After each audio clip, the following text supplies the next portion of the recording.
All right, we are live. We're going to try this one more time. If you're here with us with you through YouTube, feel free to hit that subscribe button and make sure that you are dialed in and ready to go. We are waiting right now for Miss Abel to join us. We're going to try this one more time. For some reason, it's not allowing me to add Jane Abel. She's the chairwoman of Donato's Pizza, the founder. Bishop Sir Walter Mack, the great, my doctoral mentor in North Carolina. How are you, Bishop? So glad to see you. I'm about to interview Jane Abel. She is the founder, one of the founders, and the chairwoman of the board of Donato's Pizza. So it's going to be quite fun to interview her right now. I'm going to have to get you on here, Bishop, as well. I'll tell you about it later at some point. Hey, all right, let's see if Miss Jane Abel will be joining us. Donato's Pizza has been around for ages, right? And have been a staple in the Ohio area as far as pizza is concerned. It's edge to edge. It's every bite has a pepperoni if you're getting pepperoni, and she is known for that. So it's going to be amazing. She's also known for her work and philanthropy and what she does in the community. There she is. Now let's try. I'm going to try to add you. Bingo. Here we go.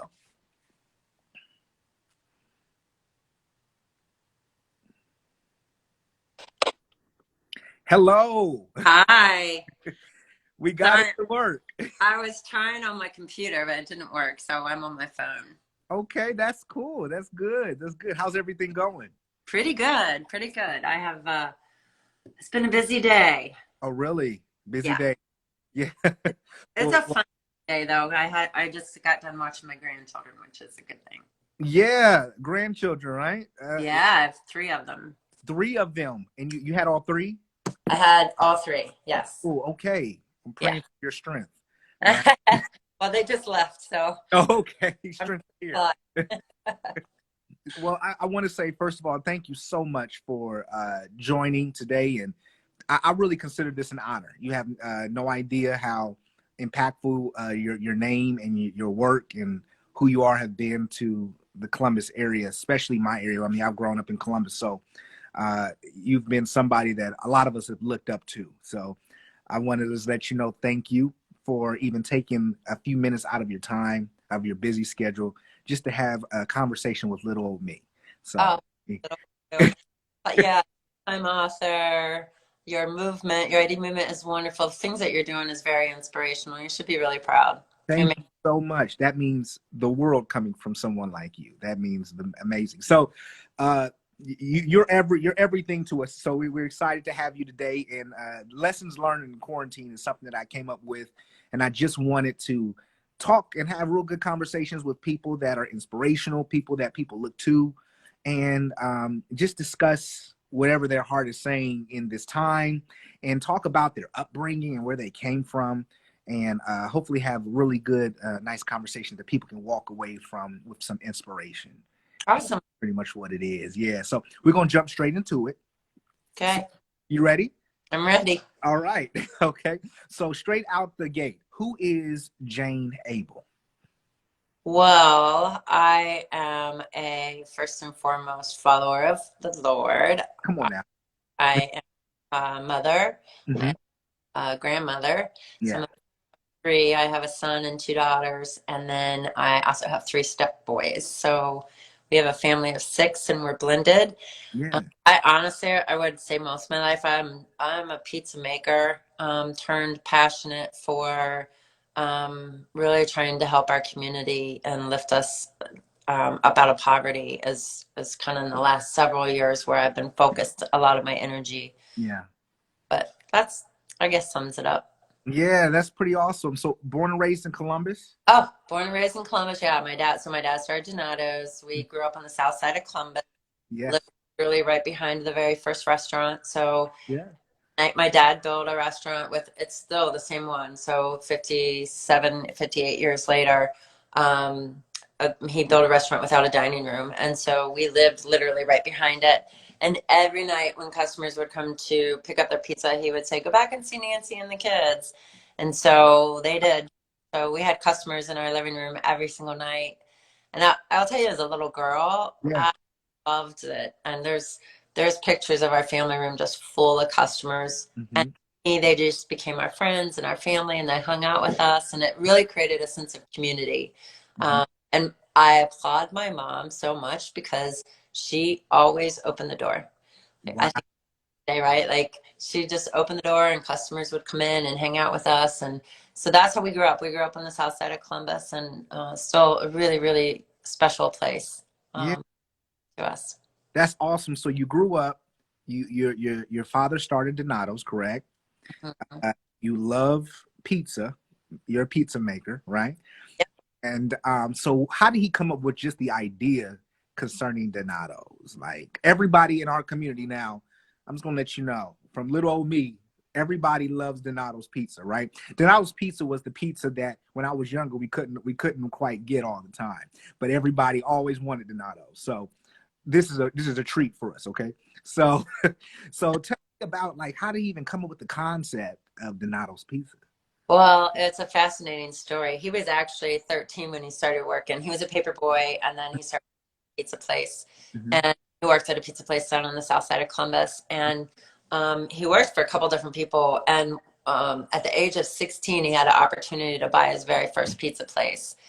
And so he was determined to do it. But the reason he was determined to do it was because he had worked for people, and some people were just people of integrity, and some people didn't necessarily live the same integrity and values, and they didn't treat each other with respect. And so my dad, I got the bug early on to open up a business, a pizza place where he could bring his values to work with them and treat others the golden rule, the way they wanted to be treated. And so he was determined, went home to his dad, my grandpa, and just said, this is what I want to do. And you help me out on Friday nights when I'm done playing football at Aquinas. He went to an all boys school. Yeah.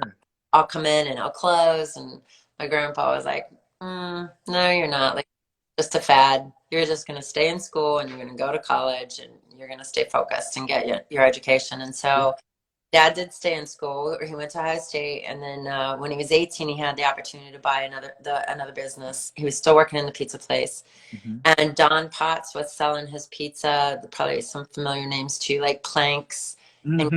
Tavern. And Don Potts was the founder of the name Donato's, and Yeah. he was in seminary. Don Potts was, and he made it and sold it out of his home to the local establishments, and he named it Donato's because it's the root word is denaro, denara, which means to give a good thing. Wow. So when my dad decided he was going to buy his own business, the gentleman he was working for was going to sell it, and the guy said whoever can come up with $1,300 first can Hmm. buy it. So my dad borrowed $700 from his dad, rest from your father-in-law, and then he bought the name Donato's from Don Potts. Fortunately, because we knew Grody Pizza was not probably going to be a long-lasting name for pizza. So Sure would that's have worked. yeah, good call early on. Yeah, that's awesome. That is wow, wow. See, I never knew that, right? I never knew that history, that grind initially at such a young age too, like 16 to 18. Yeah, and you know what? And he did drop out of Ohio State and opened up the business. What I appreciated about it was when I was a little girl, like he would come get us all out of our bed and go stand under the sign, and he always talked about growing the business. Mm. He never said, I'm going to grow it so we can have an exit strategy or we're going to be the biggest, we're going to be, but we are going to grow it. And every place that we open our doors, we're going to treat others the way we want to be treated. And so that passion for him and the way that I guess we all have our first work experience, right? So it really instilled in him the importance of having a place where really we can do business with love. That's what we believe in, doing business with love. And so it's pizza, but we have an opportunity to serve others. We have an opportunity to bring people together. So whether it's Friday night or whether it's a football game or whether it's a celebration or funerals, or we get to be part of people's lives. And we believe that food served with love nourishes the soul. So it's important to us. It isn't just about the pizza. We believe it's bigger than the pizza. Oh, Everything. sure. For sure. It's definitely a feeling when you walk into a Donato's. It's definitely a different type of feeling you have. So, uh, Good. that's awesome. That's awesome. That's great. So you're growing up and you're seeing pizza made, and you just naturally fall in love with making them yourself, huh? Is that how it goes? I did, well, we all worked in the business. So I have an older brother and a younger sister and a younger brother, and we all just grew up in the business. So we were either sweeping the parking lots or bringing my mom made the sauce. It's my grandma's sausage recipe and my grandma's meatball recipe. And we would help them I'd crack the eggs. One whole summer, my whole job was just cracking eggs all the time for our pizza dough. So it was a very family business. And growing up in a family business, sometimes you, I think it's important that people recognize, are they doing it for the right reasons? Mm, I always loved it. I yeah. think the people, um, that's what kind of caught my bug. And I ended up being our chief people officer after many years of working in our restaurants. Yeah. But the people side of the business, I love serving people. I love giving people an opportunity to grow. Our vice president of operations has been with us for 30 years, and she started when she was an associate. Our vice president of people started with us 20 years ago when she was just, I don't want to say just a pizza maker because it's important. Sure. But she grew in the company. And so I think being able to give people opportunities just for growth and learning and development, but also being able to just be in a place where we hope they feel like family. Yeah, that is beautiful. So growing up, what were some of the things you feel like you take took away rather from growing up under your father, which was creating this phenomenal business? What were some of the stuff you feel like, I feel like these are some of the gifts or talents or abilities that I feel like I walked away from, or walked away with rather. Well, definitely work ethic. Sure, exactly. Yep. We, Cracking do that to you, right? yeah, yeah. And as our story goes, we franchised and then we grew, and then McDonald's purchased us in 1999, which was a really, honestly, an emotional time because Mm. I didn't necessarily want to sell the family business. None of us ever talked about selling the family business, but when they approached us, we really thought it was the best opportunity for our people to grow and to be able to grow our business around the United States and around the globe. Mhm.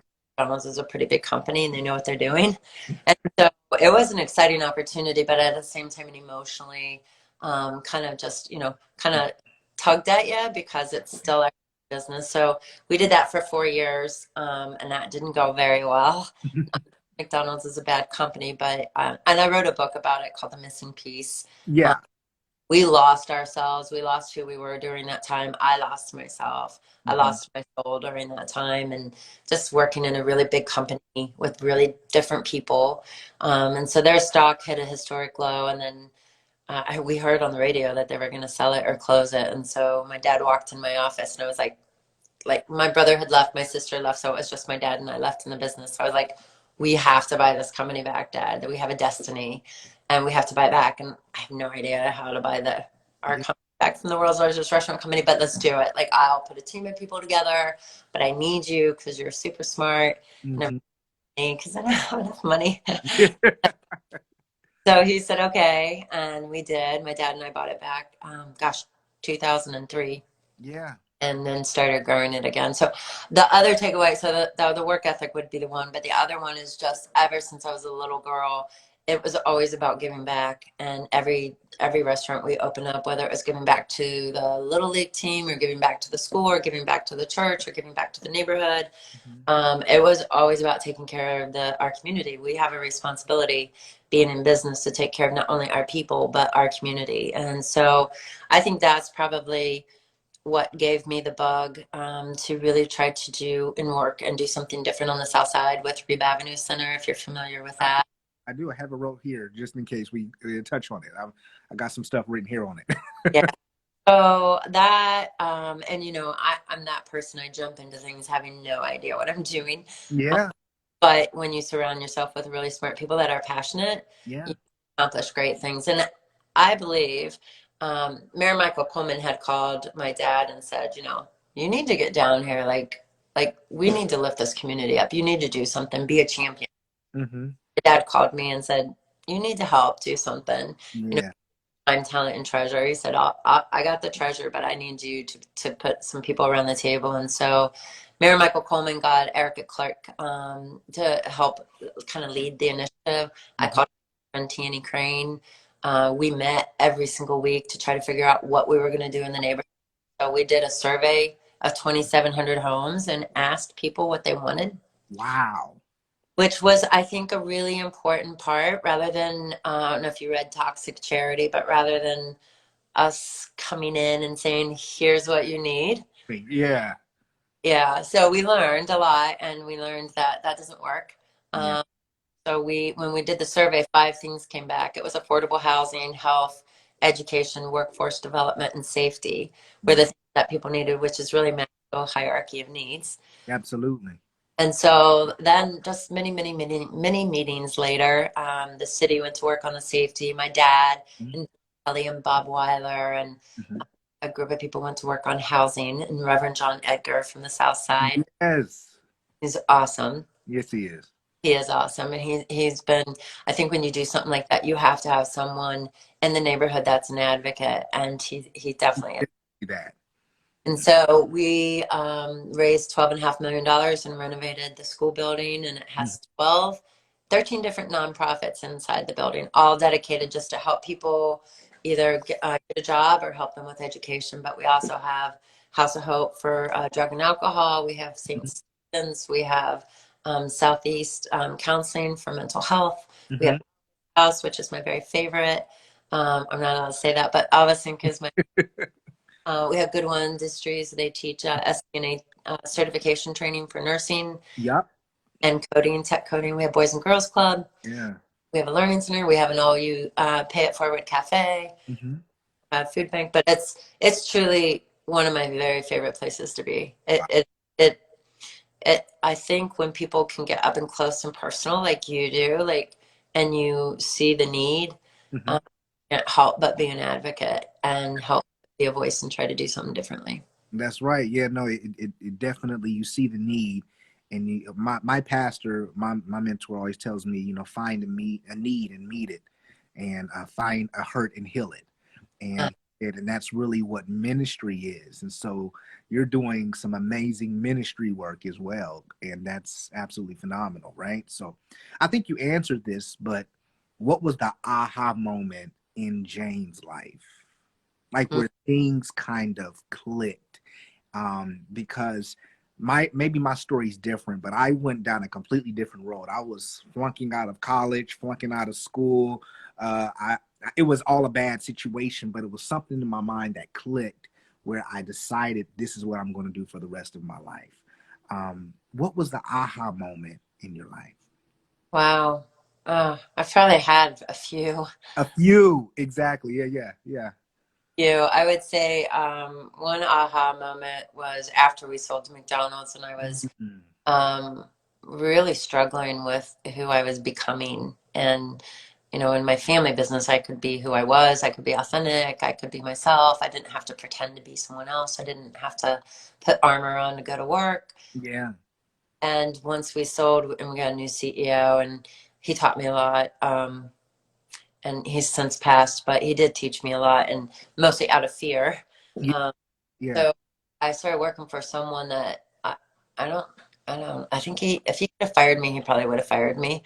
And so I started operating differently, and not a lack of integrity, but a little bit more about me, a little bit more about what I could accomplish or what I was doing, Mhm. and not, that's not really me. And so I just remember looking in the mirror one day. I was actually at work, and then when I went home, I was at work, and we were going through a really hard time, and I remember not feeling comfortable in my own skin anymore. But I was putting, when you work in fear, you work harder, you work longer, you work all these hours, and then nothing's clear anyway. And I had walked away from doing my daily devotions and probably wasn't as grounded as I needed to be. And it was as if I had a really strong word from the Lord that Yeah. just shook me and said, what are you doing? You're walking away from the mission and the promise of this company, Mhm. and either be here and be authentic or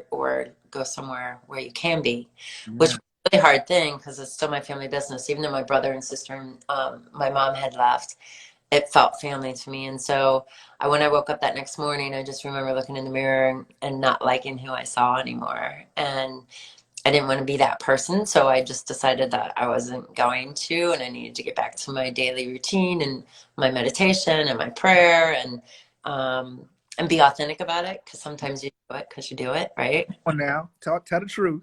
Right, right. So that was a big aha moment for me, and most of it was just about the recognizing. Sometimes it's easy to walk down the path and say you're walking with the Lord, but for me, I said it, but I wasn't truly. My personal relationship has kind of diminished, and I find anytime I'm steering the wrong way or don't feel authentic about who I am, that's typically why. Come on now. Are you trying to preach to us? Yes, you are. No, No, you're preaching. You're preaching. You're telling the truth. I love it. I love it because a lot of us don't want to talk about that or admit that. But I always say we are what we eat. And that meaning whatever we consume, we produce. And you can't expect to truly have a faithful life if you're not filling yourself with faith. yeah, Yeah. that's a good statement. So that was probably one big aha. And then most of them every time just I wasn't living the way that I needed to be authentically in my walk. And so um, and when I think another one was probably Reeb Avenue Center and being there and being in the neighborhood and recognizing the need Mhm. and just how real it is and how we have so many barriers that we policies that we put in front of people and make it so difficult for people to really get ahead. And so, and then this last May rocked the world. It, But I will share with you, it's the first time I ever walked in a protest, and it changed me. Um, I did implicit bias and I was doing the right things, but there was something about that moment for me. I did a couple of them that really helped me in a new lens look introspectively, and now I can't get enough like reading and learning and growing and trying to understand and really wanting to be a voice and be an advocate and an activist and try to help where I can. So I've I've joining everything I possibly can just to help recognize where I can be a voice. And I'm part of a group called the Edge Sisters. mm, We started last February, actually, just because we were really getting frustrated with the community and the growing disparity of poverty and the systemic racism. And so last February, we got together and decided we were going to bring in an author, Robin DiAngelo from mm, White Fragility. And so we just did that a couple weeks ago, about a month ago, probably. But so we get together every week, every Wednesday, and talk. And it's 13 community women that are just passionate about doing something different and being a voice. So I don't know where I'm supposed to be. I know pizza I can serve and make a difference. And I love our pizza place. I love our pizza. It's good pizza. But I know we can do better, and I know that it gives us a platform to build a community, and that's kind of what I'm passionate about right now. is that where you feel like so that's where you feel your heart is kind of leading you to more so, pulling you deeper into? That's interesting. Yeah, yeah, and I mean, we all do it our own different times in our lives, right? But Absolutely. I knew it. I think just in our pizza business because the reason I wanted to buy the company back was for the people, and our people are people from our community, right? We're a restaurant company, so we Mm. see the same people with the same needs in our own restaurants. And I'm proud to say we're no longer a minimum wage company, and we're working really hard to try to pay even higher. Um, so that always started there, and then I think Reeb Avenue helped me see things a little bit more clear. And then honestly, I go to Rock City Church, Yeah, Rock and City. yeah, Yeah. and so when I kept leaving there, and I would see people panhandling for asking for help. So we Yeah. did a concept called Love Kindness. Hmm. We give them a meal card for Reeb Avenue Center and a bus pass to help get them to Reeb Avenue, and they can get any of the services that they need and then get them back to wherever they are. It's just kind of a grassroots, try to help the best we can, but it's through Yeah. Reeb Avenue. That is that's phenomenal. That's phenomenal. I thank you for striving to be the best version of yourself in multiple areas. That's a blessing to us for sure. Uh, Well, I made many mistakes, so that's a part of it, though, right? yeah, yeah. It's a part, and we continue to make them, which makes us realize that we need His grace, and we need Him even more. And I'm grateful that you even admit that, but you even admitted with May and how it changed your life and how um, you actually first time you protested, and that's phenomenal that you admitted that and shared that. Wow, thank you.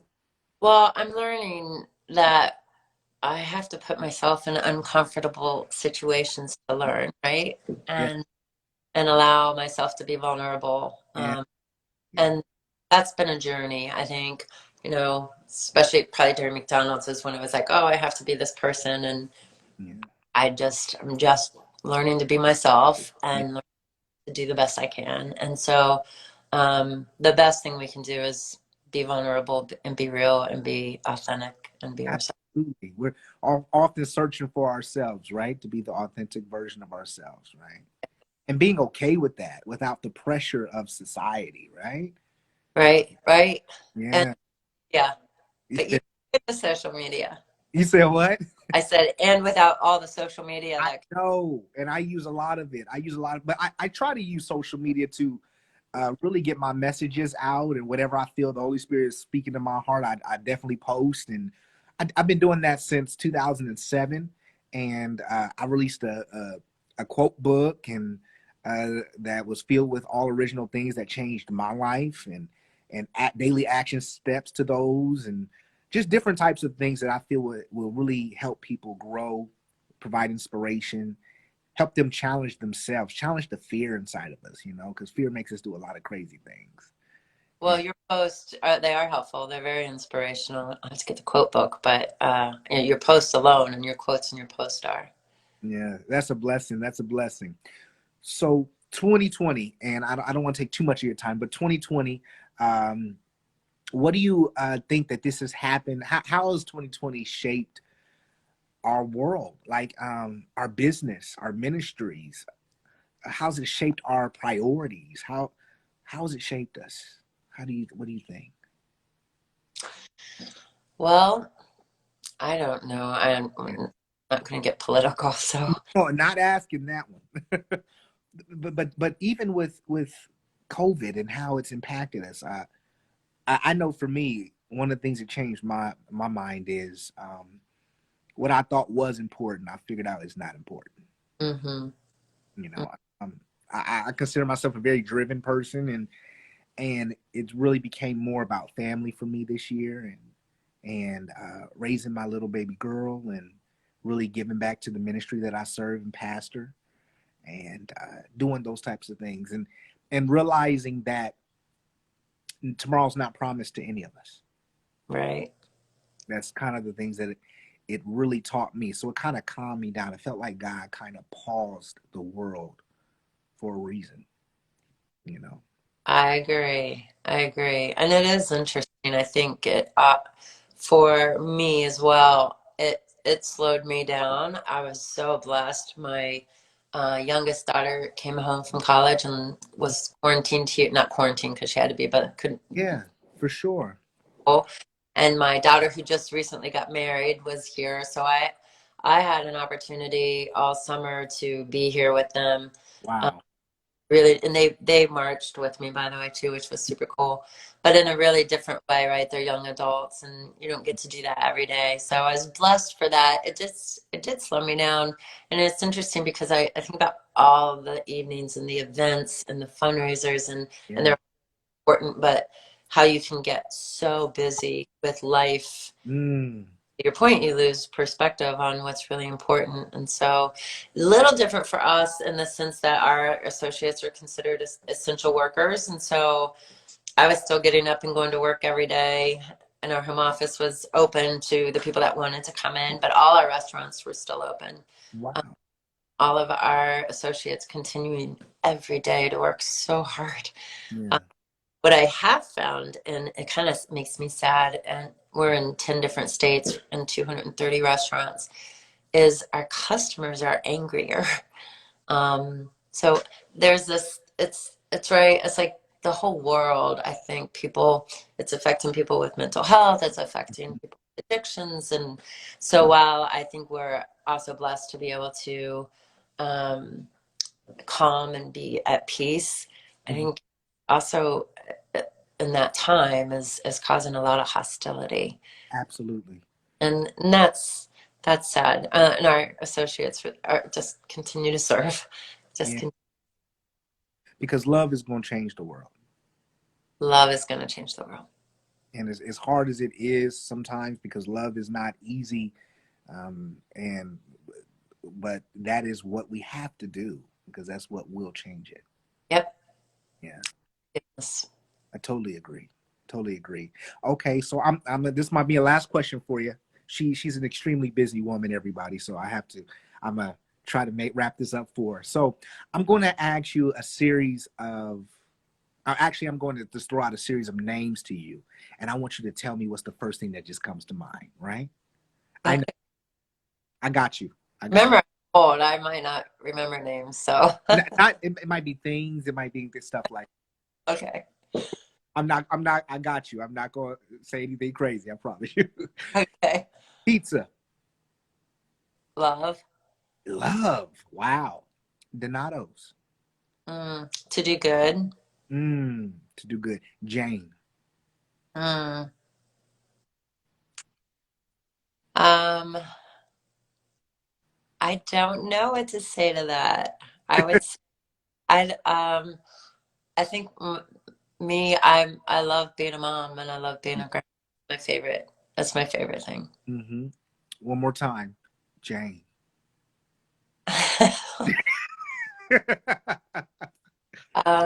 I would say my brother did this the other day. He does minutes in the morning. Yeah. He'd say what your superpower is. Yeah. Tell us. Up saying connector. Love. Um, and honestly, it's only because I oftentimes don't have the answer, don't know the answer, but I know if you put all these people together that they'll know the answer. 2020. Ugh, exhausting. Yeah. 2021. Hopeful. I knew he's gonna say it because I was thinking the same thing. Grandchildren. Ah, joy. Yeah. Yeah. Yeah. Uh, DeSales High School. Ah, stallions. Lifelong friends, actually. Yeah. Yeah. Still friends with some high schools, huh? A few Yeah, friends. there's about 8 of us that still get together every month. Wow. That's Yeah. right. I have two of my best friends is from high school as well. So Really? middle school, elementary school, actually. Yeah. So all the way through high school. So What was your elementary school? Sunshine Christian Academy, Awesome. Sunshine, and then went to Cos. So yeah. Nice. Yeah. So, and my last question is, what is the greatest lesson you've learned in 2020 so far? Mm, forgiveness. Oh, wow. Forgiveness. Yeah. I mean, I probably learn it every year, but yeah, forgiveness. I love that. I love that. Forgiveness. What's yours? The greatest lesson? Yeah. Ah, okay, you're turning around on me. My greatest lesson so far in 2020 has been patience. Ah, that's a good one. With everything that's going on, I've learned how to be more still Mm, and to learn to rest in the middle of storms. that's good. Yeah, That's good. yeah. So I'm learning that. thinking after we get off the phone here, I have to work on my sermon for Sunday, and I'm kind of I feel like the Spirit's leading me to deal with that. But hopefully nobody from church is watching this so they can hear it on Sunday. But that's where I'm at, and I believe that's where God wants us to be, in a place of trust, a place of rest, a place of peace, and yeah, Yeah, yeah, that's good. yeah. Wow. Okay. Well, well, thank you so much. Uh, this has been absolutely phenomenal. Uh, and I just want to say thank you so much for your time. Thank you for taking out your time and having this conversation with me. I will absolutely be posting this on YouTube and posting it here on my Instagram so people can hear for someone as influential and phenomenal and as authentic as you. Mm. Well, thank you. I know you're striving even more, but what you've already accomplished in the journey has inspired a lot of us. Well, you're a very inspirational leader, and I'm humbled and honored to have this conversation with you this evening. So thank you. Thank you so much. All right. Well, we'll talk soon, hopefully. I know you're busy, but I just want to say thank you again. All right, and I'm going to tune in Sunday. So. Oh, okay. Oh, Lord. Okay. All right. Well, we'll talk real soon. Okay. Thank you so much. Thank you. Gentlemen, the great Jane Abel. Bye-bye. All right, everyone. That wraps up our series of lessons learned in quarantine. This was the last episode. Hope you all enjoyed it. I'm thinking about doing a part 2. If you want me to do a part 2, I need y'all to subscribe to our YouTube page, right? At Dr. John Tyus, because I'm trying to think about doing another platform versus Instagram. If you all are interested, DM me, let me know, and we'll move forward. Make sure you subscribe and you hit that bell notification icon for all of the great interviews and inspiration and personal development that we have coming forth. Okay? God bless you all. I hope you have been blessed from this series, and we will talk soon. Bye-bye.